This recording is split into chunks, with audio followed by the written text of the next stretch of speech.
rafiki wa dhati. Unaongea na Loveness. Niko nataka kukuambia hivi, ile namba ile nilikuwa tunawasiliana uifute. Ndio, ikibidi uiblock kabisa. Kwa sababu kuna mtu ananisumbua kwenye ile line.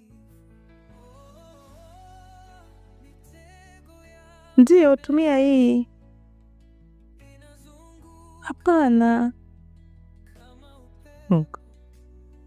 Mbona sauti yangu ni ile ile tu, labda simu. Kwa sababu nimebadilisha simu na line, yani natumia simu tofauti na line tofauti na ile. Sawa.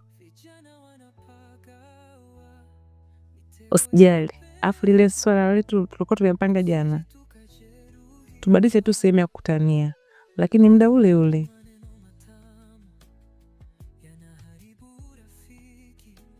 Ana shida.